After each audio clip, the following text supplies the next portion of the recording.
The No Surprises Act took effect on January 1st of 2022. It tried to stop some of those tragic surprise medical bills that patients were receiving.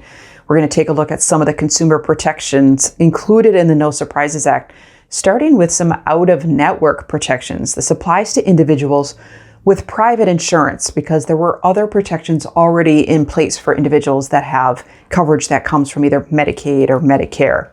Let's talk about emergency treatment first.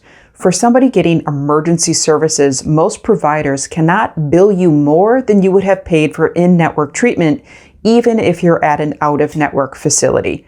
There is a notable exception, and that is ground ambulances. The No Surprises Act included some new protections for folks getting air ambulance bills, but it did not include protection for ground ambulance bills. There is some talk of other legislation that might tackle that in the future.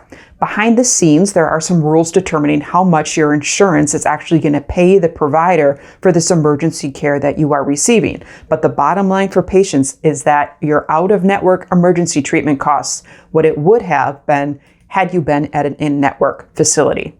Let's talk about in-network rates. The No Surprises Act tackled the issue of out-of-network providers being at in-network hospitals. Not all providers working at an in-network facility that you go to may be in your network. Under the No Surprises Act, charges for treatment by an out-of-network provider at an in-network facility cannot be more than had that provider been an in-network provider in the first place. So it tries to level the playing field a little bit, where your expectation going to an in-network facility is that all of the physicians at the facility would be in-network as well. Now, there are some exceptions to some of the consumer protections in the No Surprises Act. The first one is the ground ambulance that we talked about. Secondly, the emergency services protections don't apply to all of the follow-up or ancillary treatment that individuals might get after that emergency has concluded. For non-emergency services, you can waive your No Surprises Act protections under some conditions, and we talk about that in a separate video. And remember, there is the No Surprises Act hotline.